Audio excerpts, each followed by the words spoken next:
pessoal, sejam muito bem-vindos ao meu canal. Para quem não me conhece, meu nome é Caroline, eu sou advogada e hoje vamos falar sobre um tema muito interessante para quem está pensando em se casar aqui em Portugal, que são os regimes de bens do casamento. Vamos lá!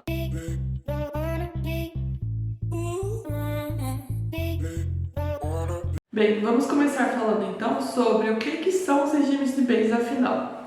Os regimes de bens são conjuntos de regras que definem como vai ser feita a administração dos bens dos casais durante o casamento e tem relevo não só no caso de uma eventual separação, divórcio ou óbito, mas também durante todo o casamento, em relação à contração de dívidas, assinatura de contratos, entre outras situações. O Código Civil Português prevê 3 regimes de bens diferentes, que são o regime de comunhão de adquiridos, o regime da comunhão geral e o regime da separação de bens, sendo que o regime supletivo, ou seja, aquele regime que é aplicado caso os nubentes, o casal, não façam uma escolha, não opte por um dos regimes de bens, será o regime da comunhão de adquiridos. Além desses regimes previstos pelo Código Civil, o casal pode optar por um pacto antinupcial, uma convenção antinupcial, definindo eles próprios quais serão as regras em relação aos bens do casal que vão se aplicar na constância do casamento. E essas regras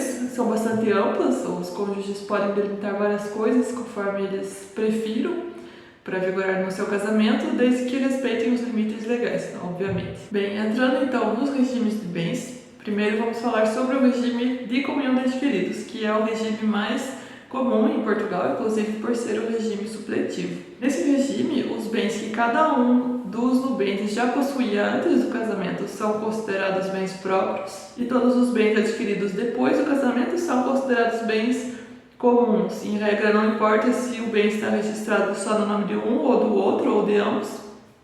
Se foi adquirido depois do casamento, será considerado bem comum, em regra. Já no regime da comunhão geral, tanto os bens que cada um dos nubentes já possuía antes do casamento, quanto aqueles adquiridos depois do casamento, são considerados bens comuns. E no regime da separação de bens, cada cônjuge continua com a propriedade daqueles bens que tem registrados no seu nome, tanto adquiridos antes do casamento quanto adquiridos depois. Essa é a regra geral.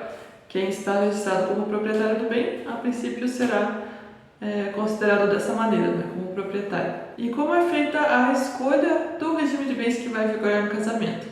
É possível fazer essa opção antes da celebração do casamento realmente na conservatória aqui em Portugal, onde se vai realizar o seu casamento. Lembrando que o custo do processo de casamento em si é de 120 euros, essa é a taxa devida ao conservatório pelo processo de casamento. E no caso do casal preferir algum regime de bens, quiser fazer uma escolha por um regime de bens, deverá pagar o valor adicional, conforme essa tabela que eu vou colocar aqui na tela. Então, se o casal optar por um dos regimes de bens que o Código Civil prevê, o valor a acrescentar ao valor do casamento será de 100 euros.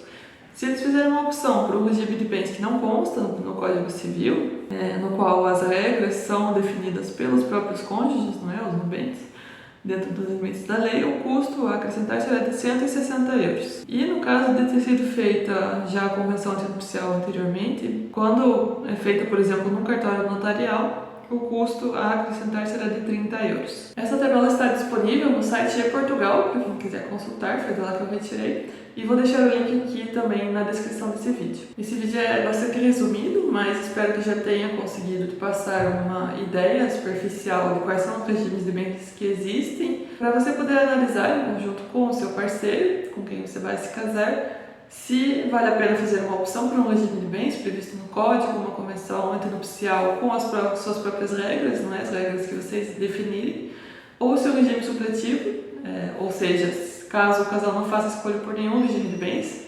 vigorará o regime de comunhão de adquiridos, se esse regime supletivo é ideal para vocês. Mas lembre de sempre buscar orientação, essa é a nossa recomendação aqui sempre, busque sempre orientação profissional, caso você queira realmente compreender todos os efeitos da escolha do regime de bens na vossa vida. Como eu falei no começo do vídeo, isso tem implicações não só no caso de uma separação ou divórcio, nem no caso somente do óbito, em relação à herança, mas também durante toda a vida em comum. na assinatura de contratos, enfim, outras situações. Se você gostou desse vídeo, se ele te ajudou de alguma forma, deixa aqui seu like, compartilha com seus amigos que também estão planejando seu casamento e não esqueça de se inscrever aqui no canal para você ter acesso aos próximos vídeos que nós vamos postando por aqui. E até o próximo vídeo. Tchau!